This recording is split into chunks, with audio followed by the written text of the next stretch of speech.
Assalamualaikum warahmatullahi wabarakatuh. Perkenalkan, nama saya Rino Putra Permana, NPM 1921911132 dari Penjas B 2019. Nah, sebelumnya video ini saya buat untuk memberi tugas dari mata kuliah teori belajar mengajar motorik. Nah, di sini saya akan menjelaskan sedikit tentang proses dan kondisi belajar gerak. Nah, langsung pembahasan proses belajar gerak bertujuan untuk menguasai gerakan atau keterampilan bahkan teknik dasar. Dalam proses belajar gerak merupakan aktivitas fisik yang ditempuh oleh seseorang guna untuk memahami dan mempelajari bagaimana teknik dan strategi serta bagaimana gerakan yang benar dan efektif.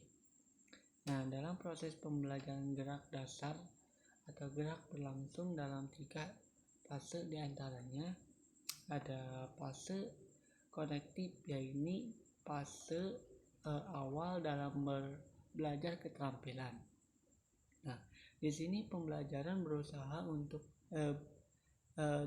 pelajar berusaha untuk memahami bentuk gerakan dari pelajaran, kemudian mencoba untuk melakukan berulang-ulang.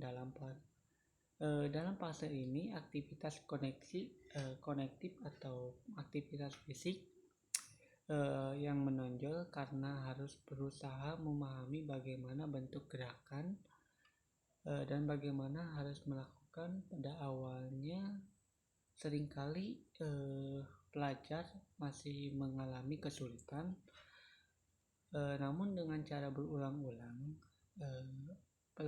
pelajar akan mampu melakukan dengan bentuk gerakan yang makin menyerupai dengan gerak yang dibayangkan. Nah, kemudian ada fase asosiatif.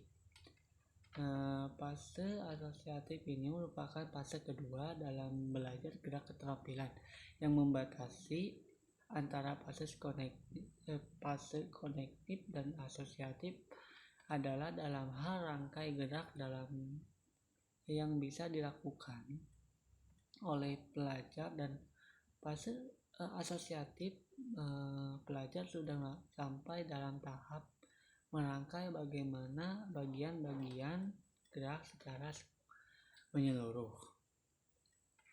Dalam fase ini rangkaian gerak secara berulang-ulang menguasai atau gerakan semakin meningkat. Karena peningkatan penguasaan atau keterampilan gerak akan tampak dalam hal gerakan semakin lancar sesuai dengan kemampuan, yakni sesuai dengan bayangan gerak yang diinginkan yang dilakukan. Kesalahan gerakan semakin berkurang serta gerakan akan menjadi lebih lancar. Kemudian ada fase otonom. Fase otonom atau fase terakhir pembelajaran teknik gerak. Pada fase ini mempelajari mencapai tingkat penguasaan gerak yang paling tinggi. Pelajar bisa melakukan gerakan secara otonom atau otomatis. Gerakan bisa dilakukan secara otonom. Gerakan otonom artinya bahwa pelajar mampu melakukan gerakan keterampilan atau menentukan walaupun pada saat yang bersamaan ia harus melakukan aktivitas lainnya. Nah, gerakan otomatis adalah gerakan yang bisa dilanjutkan seperti yang dikehendaki walaupun ia tidak memikirkan unsur-unsur bentuk gerakan yang inginkan. Misalkan dalam permainan sepak bola, dalam dribbling bola seseorang sedang mendribbling bola. Bila begitu ia mengamati bolanya akan direbut oleh lawan, maka secara otomatis dia akan melanjutkan bola tersebut, baik dengan mengoper bola atau menendang bola ke teman atau langsung menyuting ke gawang seperti itu. Jadi gerakan otomatis atau pengambilan langkah-langkah selanjutnya seperti itu. Kemudian ada kondisi belajar gerak. Nah, di sini kondisi belajar gerak merupakan suatu keadaan yang diperlukan dalam proses belajar gerak, dapat berlangsung ke arah atau mencapai tujuan. Keadaan yang diperlukan dalam meliputi keadaan yang perlu pada pelajar dan keadaan yang ada di luar dari dirinya mempengaruhi dalam fase koordinasi dalam gerak yang akan dikenakan pada dirinya pada pelajar. Nah, kondisi belajar gerak meliputi internal dan eksternal yang masing-masing meliputi beberapa kondisi. Nah, dalam kondisi internalnya, kondisi internal adalah pada diri pelajar yang diperlukan selama proses belajar langsung, selama proses belajar gerak, yakni yang diperlukan yaitu satu, berusaha meningkatkan bentuk bagian-bagian gerak yang dipelajari. Yang kedua, berusaha meningkatkan urutan rangkaian atau berusaha mengingat urutan rangkaian dan bagaimana gerakan dalam gerakan keterampilan secara keseluruhan.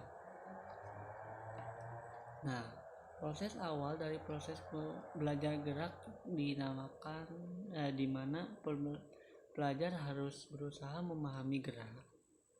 Yang perlu dipahami kemudian diingat adalah bagian-bagian dari gerakan dan urutan yang perlu dipahami kemudian diingat, dan bagian-bagian gerakan diurutkan rangkaian seperti proses belajar gerak yang tidak hanya menyangkut gerakan tentang ikatan gerak yang dimaksud dengan gerakan yang kemampuan melakukan kebalikan dari gerakan-gerakan yang pernah dilakukan itu.